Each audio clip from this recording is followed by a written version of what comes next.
Magandang tanghali po mga bossing. Ito na po yung project car po natin na Toyota Small Body. Okay na po siya. Pwede ko na po siyang i-for-sale ngayon. Ayan po, naka asterisk na mags na 15 urik. Ayan, puging-pugi siya. Latag po yan mga bossing. Ito po yung nakailang video po ako, yung nirehistro, yung nilalatag, kabit po ng dashboard, stereo alarm. Yan po. Ang ganda po ng kulay niya mga bossing ngayon. Ito po siya ay nagkukulay talong pag naarawan siya. Akala mo siya nagba-violet na nagba-black, nagbo-blue. Yan, parang kulay talong po siya pag naarawan, no. Pero indicated po yan ang kulay niya sa papel mga bossing. Bago rehistro yan ha, gagamitin nyo na lang. Yan, original po plaka. Ayan, ang pinaka-issue lang po nito mga bossing ay pintura kung talagang masilan po kayo. Ang hood po nito, nung nakita nyo naman nung kupas talaga, yan po ay wrap, bubong, saka yung pinaka-trunk nya. Yan o. Ganda po ng mags. O bossing, meron na rin po siyang corner Iwan ko kung anong pangalan nito, anong tawag nila dito. Yan o. May spoiler na rin ducktail. Kaya stock lang pati muffler nyan mga bossing. Ito gagamitin nyo na lang, subok na subok sa long drive to. Ang ganda rin po ng loob nito mga bossing. Ayan ang bubong kinis. Nakarap po yan. Naka-rin visor na rin. Ito naman po tayo sa loob. Ayun ang loob. Pinalitan ko po ito ng dashboard. May maliit lang na putok siya dito. Ito maliit. Pero buo yan. Nung nakuha ko kasi ito talagang putok na putok. Yun po yung dashboard nya. Yun kasi yung sakit ng small body talaga. Ang upuan naman ito naka-live-in seat. Ayan live-in, yung dalawang harap mga bossing, nakalibin po yan. Tapos ang gauge po niya pang GL na 16 volt na mga boss. Gawa ng ang 2A kasi wala siyang RPM talaga. Pero ito may RPM na siya. Tapos naka hard sealing. Ito napakasariwa, nakakatuwa mga bossing. Yung sidings kasi nito, bihirang-bihira na po makakita ng ganitong sidings na sariwa. Karamihan kasi ito, punit na dito, at tatanggal na to. Yan ito, wala siyang mga punit mga butas. Buong buo pa siya mga bossing. Start naman natin. Ayan, start na po siya mga bossing. Yung umiilaw na yan, nakikita nyo ay sa handbrake, sa pinto. Ayan, naka voltmeter Pakalamig din po ng aircon nito. Ayan, naka aircon po yan. Galing na po sa takbo yan. Ayan naman po likod niya Napakaganda mga bossing. Ayun, pag-usapan na lang natin kung magkano presyo nito.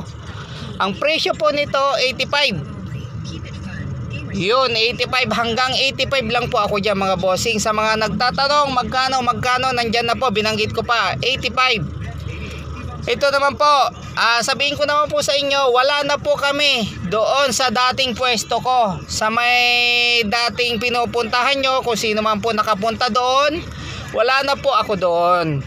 Ngayon, nandito na po ako sa may naghahanap pa po ako ng talagang garahe. Wala pa kasi akong garahe, kaya totally ngayon, nakikigarahe lang po ako sa mga kaibigan ko po ngayon. Ngayon may tinitingnan akong garahe, papagawa pa po natin para mas marami tayong mailagay na budget meal na sasakyan. Yung po yung hintayin nyo doon mga bossing. Saka sa mga mag-walk-in, hindi pa po kayo pwedeng mag-walk-in ngayon. Pwede kayong tumawag muna sa akin bago pumunta. Para po kung nasaan po yung unit, ma-guide ko po kayo o kaya masamahan ng mga bossing. Ayun po, inuulit ko po, ang presyo nito 85k mga bossing Saka ito po, kinakasama ko ng loob. Baka po mabenta ko po yung Honda Civic ko na EG, yung 2-door. Yun na po yung abangan nyo mga bossing. Yun talaga napakatagal na po sa akin yung Honda na yun. Talagang project car ko yun. Siguro 15 years na po sa akin yon. Talagang mahal na mahal ko po yung Hondang yon. Masakit mang isipin pero kailangan pong bitawan. Gawa ng ito, wala akong garahe ngayon. Naghahanap pa po ako ngayon. Ito, tingnan naman po natin ng makina. Ayan po, Naka-aircon po yan, napakaganda po ng ano, RPM. Ayan, naka-alarm po yan. Tapos naka-central lock. All manual po ito ha, 2A 12 valve. Ayan.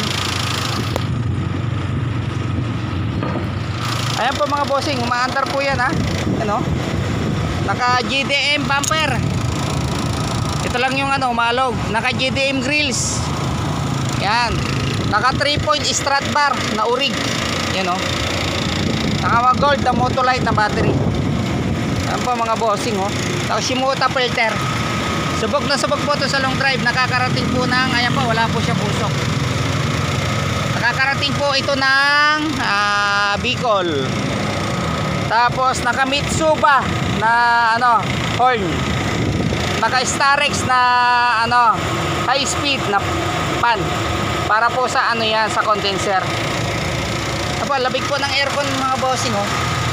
Ayan oh, yung tubo niya talagang nagtutubig. Ayan po.